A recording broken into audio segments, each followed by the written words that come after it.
Friends, GK India YouTube channel में आपका स्वागत है। यह है विश्व से रिलेटेड बेहतरीन 50 प्रश्न जो आपके एग्जाम की दृष्टि से बहुत ही महत्वपूर्ण होने वाले हैं। तो चलिए शुरू करते हैं। आज का पहला प्रश्न है, महाद्वीपीय ढाल की औसत गहराई कितनी होती है? तो महाद्वीपीय ढाल की औसत गहराई 20 से 200 मीटर के मध्य होती है। अगला प्रश्न है, कौन सी लघु उच्चावच आकृति महासागरों में नहीं पाई जाती है? तो दिए गए ऑप्शनों के अनुसार समुद्री टीला महासागरों में नहीं पाया जाता है, यानी कि आकृति महासागरों में नहीं मिलती है। अगला प्रश्न है, लवणता को प्रति समुद्री जल में घुले हुए नमक यानी ग्राम की मात्रा है ये से किस प्रकार व्यक्त किया जाता है? तो ये 1000 ग्राम में से व्यक्त किया जाता है लवणता को। अगला प्रश्न है, पृथ्वी तल पर अवस्थित कुल जल का कितना भाग हिमावरण व हिमटोपियों के रूप में पाया जाता है? तो 2.05% हिमावरण व हिमटोपियों के रूप में पाया जाता है, यानी ग्लेशियर के रूप में पाया जाता है। पृथ्वी की सतह पर, अगला प्रश्न है, पृथ्वी की सतह के कुल जल का कितने प्रतिशत भाग महासागरों में पाया जाता है? तो इसका जवाब हो जाएगा 97.85%। ये देखो, ये जनरली कॉमन क्वेश्चन है पर ये सबको पता होने चाहिए, ठीक है। अगला प्रश्न है, सामान्यतः खुले महासागरों में लवणता का प्रतिशत कितना रहता है? तो ये 33 से 37 प्रति हजार जो स्तर है वो रहना चाहिए।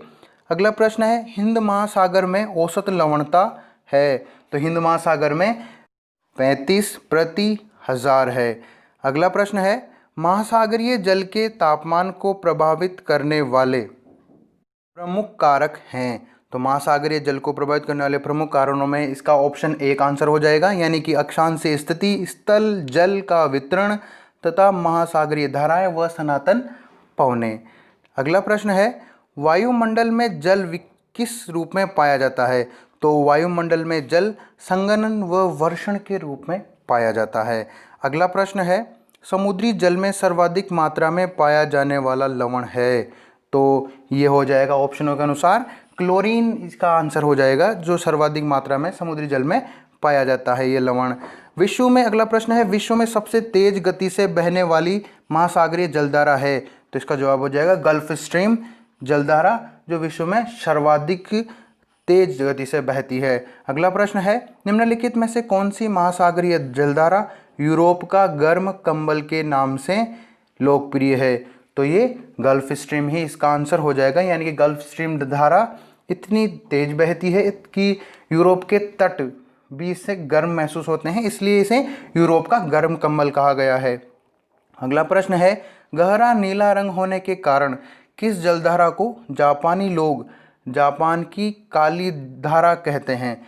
तो इसका जवाब हो जाएगा क्यूरोशियो जलधारा, यानी क्यूरोशियो जलधारा को जापान के लोग जापान की काली जलधारा कहते हैं। अगला प्रश्न है, निम्नलिखित में से किस जलधारा को क्रिसमस के बच्चे की धारा कहा जाता है? तो अल नीनो जलधारा को क्रिसमस के बच्चे की धारा कहते हैं। अगला प्रश्न है, किस जलधारा को हम्बोल्ट की जलधारा के नाम से जाना जाता है? तो पेरू की जलधारा को हम्बोल्ट की जलधारा के नाम से जाना जाता है। अगला प्रश्न है, समुद्रों में जलधाराओं के बहने का कारण है? तो इसका जवाब हो जाएगा उपरोक्त सभी, यानी कि वायुदाब व पवनें यानी कि हवाएं, पृथ्वी का परिभ्रमण व गुरुत्वाकर्षण, भूमध्य रेखीय व ध्रुवीय प्रदेशों का असमान तापमान। अगला प्रश्न है, समुद्र की गर्म जलधाराएं किस ओर आगे बढ़ती है? तो वे ध्रुवों की ओर आगे बढ़ती है। अगला प्रश्न है, कौन सी जलधारा दक्षिणी गोलार्ध में बहती है? तो हम्बोल्ट जलधारा दक्षिणी गोलार्ध में बहती है, शेष सभी जलधाराएं उत्तरी गोलार्ध में बहती है।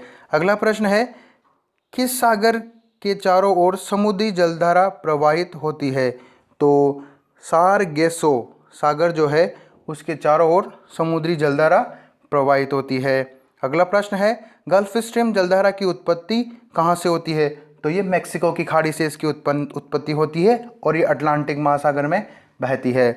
अगला प्रश्न है, अल नीनो जलधारा कहाँ प्रकट होती है? तो ये पेरू के तट पर उत्पन्न होती है, यानी कि दक्षिणी महासागर का ये पश्चिमी तट, दक्षिणी अमेरिका जो महाद्वीप है उसका पश्चिमी तट है ये पेरू का, जो वहाँ से ये उत्पन्न होती है और इस पर इसका भारतीय मानसून पर भी बहुत अधिक गहरा प्रभाव पड़ता है।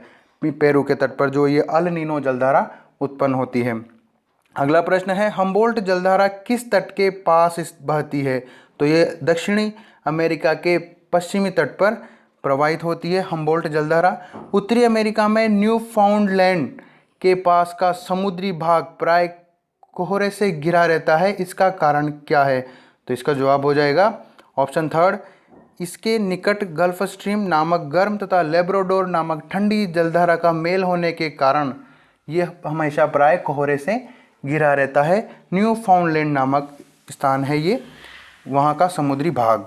अगला प्रश्न है कौन सी जलधारा अटलांटिक महासागर में प्रवाहित नहीं होती है?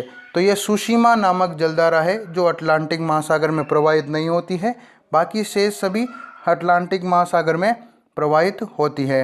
अगला प्रश्न है निम्न में से कौन सी 3 गर्म समुद्री जलधाराएं हैं? तो इसका जवाब हो जाएगा गल्फ स्ट्रीम, मोजाम्बिक तथा ब्राज़ील की जो धाराएं हैं वो गर्म समुद्री जलधाराएं हैं। अगला प्रश्न है महासागर की जलधाराओं का एक असर यह होता है कि वे जल को साफ रखती हैं, बाकी इसके आंसर गलत हो जाएंगे। केवल वे एक लक्षण की बात पूछी है तो वह जल को साफ भी करती हैं। स्कैंडिनेविया के देश, यानी स्कैंडिनेविया एक समूह है जिसमें नॉर्वे, स्वीडन तथा इटली शामिल हैं। उसके जो देश हैं उच्च अक्षांशों में स्थित हैं। समान अक्षांशों में स्थित देशों के भूभाग जाड़े में बर्फ से जम जाते हैं, परंतु नॉर्वे के तट पर स्थित बंदरगाह नहीं जमते हैं। यानी कि स्कैंडिनेविया जो देश है उसके जो समूह है, स्कैंडिनेविया के समूह, वहाँ के जो बंदरगाह हैं वह सर्दियों में या किसी भी मौसम में कहें बर्फ़ में नहीं जमते हैं, जबकि उसके आसपास के जो बंदरगाह हैं स्कैंडिनेविया के वो जम जाते हैं। तो नॉर्वे के आसपास के जो तट बर्फ़ से नहीं जमते हैं उनका क्या कारण है? तो उसका कारण हो जाएगा उत्तरी अंध महासागर यानी अटलांटिक महासागर की जो गर्म जलधारा है इस तट के पास बहती है, इस वजह से ये नहीं जम पाते हैं। अगला प्रश्न है निम्नलिखित में से कौन सी जलधारा अटलांटिक महासागर में प्रवाहित होती है? तो वो आंसर हो जाएगा इसका कैलिफोर्निया जलधारा अटलांटिक महासागर में प्रवाहित होती है। अगला प्रश्न है निम्नलिखित में से किस महासागरीय जलधारा का संबंध अल नीनो से है? तो अभी हमने थोड़ी देर पहले पढ़ा था कि हम्बोल्ट जलधारा को किससे क्या नाम से जाना जाता है? तो वो अल नीनो जलधारा भी कहा गया है उसे। तो इसका आंसर हो जाएगा अल नीनो का संबंध हम्बोल्ट से है। अगला प्रश्न है किस द्वीप के द्वारा अगुलहास की जलधारा 2 भागों में विभक्त हो जाती है? तो मेडागास्कर द्वीप के द्वारा अगुलहास जो जलधारा है वो 2 भागों में विभक्त हो जाती है। अगला प्रश्न है लेब्राडोर की ठंडी धारा और गल्फ स्ट्रीम की गर्म धारा कहाँ एक दूसरे से मिलती है? तो ये उत्तरी अमेरिका के उत्तरी पूर्वी तट पर एक दूसरे से मिलती है। अगला प्रश्न है निम्नलिखित में से कौन सी एक ठंडी जलधारा है? तो लेब्राडोर ठंडी जलधारा है और शेष जो क्यूरोसियो, गल्फ स्ट्रीम और रेनेल है ये गर्म जलधाराएं हैं। अगला प्रश्न है निम्नलिखित में से कौन सी एक ठंडी जलधारा है? तो यहाँ पर भी इसका आंसर बेंगुएला है, परंतु यहाँ पर क्यूरोसियो, गल्फ स्ट्रीम के अलावा पेरू भी दिया हुआ है जो गर्म जलधाराएं हैं, यानी कि इसका जवाब हो जाएगा ठंडी धारा के तौर पर बेंगुएला। ठीक है, जो जलधारा है वो ठंडी जलधारा है। अगला प्रश्न है निम्नलिखित में से कौन सी एक गर्म जलधारा है? तो इसका आंसर हो जाएगा ब्राज़ील की धारा जो है वो गर्म जलधारा है। यानी कि आपको ठंडी जलधारा के तौर पर यह भी ध्यान रखना है कि पेरुवियन धारा, बेंगुएला धारा और कैनारी धारा ठंडी जलधाराएं हैं। अगला प्रश्न है निम्नलिखित में से कौन सी ठंडी जलधारा नहीं है यानी कि गर्म जलधारा है? तो वो है पश्चिमी ऑस्ट्रेलिया धारा, ये जो है वो ठंडी जलधारा नहीं है यानी कि गर्म जलधाराएं हैं, और शेष जो दे रखी है वो ठंडी जलधाराएं हैं। अगला प्रश्न है अफ्रीका महाद्वीप के दक्षिण पश्चिमी तट पर बहने वाली महासागरीय धारा है? तो इसे बेंगुएला धारा का जलधारा कहा गया है जो अफ्रीका महाद्वीप के दक्षिणी पश्चिमी तट पर बहती है। अगला प्रश्न है कौन सी जलधारा दक्षिणी अटलांटिक महासागर में जलधाराओं के एक पूर्ण वृत्त के निर्माण में योगदान नहीं देती है? यानी कि शेष तो योगदान देती है परंतु ये जो योगदान नहीं देती है। तो इसका जवाब हो जाएगा कैनारी केनारी इस वृत्त के निर्माण में, एक पूर्ण वृत्त के निर्माण में योगदान नहीं देती है। और शेष जो बची है बेंगुएला, ब्राज़ील और पश्चिमी पवन प्रवाह, वह इस पूर्ण वृत्त के निर्माण में योगदान देती है। अगला प्रश्न है, निम्न में से कौन सुमेलित नहीं है? तो हम्बोल्ट जलधारा जो है उत्तरी अटलांटिक महासागर में स्थित नहीं है, ये सुमेलित नहीं है। शेष सुमेलित है, यानी कि ब्राज़ील जो है जलधारा वो दक्षिणी अटलांटिक में, गल्फ स्ट्रीम उत्तरी प्रशांत में और अगुलहास हिंद महासागर में संबंधित है, यानी कि उसमें प्रवाहित होती है। अगला प्रश्न है, निम्नलिखित में से कौन सी शीत समुद्री जलधारा है? तो यानी कि ठंडी जलधारा है। तो ये हम पहले पढ़ चुके हैं, शीत आया है शब्द केवल नया, तो इसका आंसर हो जाएगा हम्बोल्ट जलधारा, शीत समुद्री जलधारा भी कही जाती है। अगला प्रश्न है, वायुमंडल में प्रवाह का प्रचलन होता है। तो वायुमंडल में प्रवाह का प्रचलन उच्च वायुदाब से निम्न वायुदाब की ओर हवा का प्रचलन यानी कि प्रवाह होता है। अगला प्रश्न है, पृथ्वी की घूर्णन गति के कारण पवनें दाब से विक्षेपित हो जाती हैं। यह नियम किसने प्रतिपादित किया था? तो ये फेरल ने प्रतिपादित किया था। पृथ्वी के घूर्णन के कारण पवनें दाब से विक्षेपित हो जाती है, ये नियम दिया है फेरल ने। अगला प्रश्न है, उत्तरी गोलार्ध व दक्षिणी गोलार्ध में निरंतर निश्चित मार्ग पर चलने वाली पवनों को क्या कहते हैं? तो उन्हें व्यापारिक पवनें कहते हैं। अगला प्रश्न है, उत्तरी व दक्षिणी गोलार्ध में बहने वाली व्यापारिक पवनें कहाँ आकर मिलती है? तो वह विषुवत रेखा यानी कि भूमध्य रेखा पर आकर मिलती हैं। अगला प्रश्न है, गरजता चालीसा, प्रचंड चालीसा, चीखता साटा आदि नामों से किन पवनों को जाना जाता है? तो इन्हें इस नामों से पछुआ पवनों को जाना जाता है। अगला प्रश्न है, पछुआ पवनों का तेज प्रवाह किस डिग्री अक्षांश के मध्य होता है?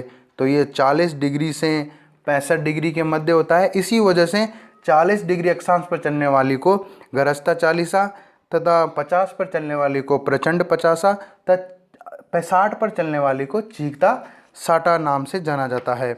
अगला प्रश्न है, वे पवनें जो उत्तरी गोलार्ध में उत्तर पूर्व से दक्षिण पश्चिम तथा दक्षिणी गोलार्ध में दक्षिण पूर्व से उत्तर पश्चिम की ओर बहती है, वो क्या कहलाती है? तो वह ध्रुवीय पवनें कहलाती है। अगला प्रश्न है, वे पवनें जो ग्रीष्म ऋतु में 6 महीने समुद्र से स्थल की ओर तथा शीत ऋतु में 6 महीने स्थल से समुद्र की ओर प्रवाहित होती है, उन्हें क्या कहते हैं? तो वे मानसूनी पवनें कहलाती है। अगला प्रश्न है, समुद्र समीर में निम्न वायुदाब कहाँ बनता है? समुद्र समीर में निम्न वायुदाब स्थल भाग में बनता है और उच्च भाग समुद्र भाग में बनता है। अगला प्रश्न है, स्थल समीर में निम्न वायुदाब कहाँ बनता है? तो स्थल समीर में यानी कि स्थल से जो हवा चलती है उसमें निम्न भाग समुद्र भाग में बनता है तथा उच्च भाग स्थल भाग में बनता है, यानी कि एक दूसरे के विपरीत हैं स्थल समीर और समुद्र समीर। ठीक है। आज का अंतिम प्रश्न है, लू, चिनूक, फोन, पेम्परो आदि किन हवाओं के नाम हैं? तो ये सब जो दी गई हैं, लू, चिनूक, फोन, पेम्परो, ये स्थानीय पवनों के उदाहरण हैं। ठीक है। आज का वीडियो आपको कैसा लगा? अच्छा लगा है तो लाइक करें, शेयर करें और हमारे चैनल को सब्सक्राइब करना ना भूलें, ताकि आपको ऐसी डेली टू डेली जीके की वीडियो मिलती रहे। धन्यवाद। जय हिंद।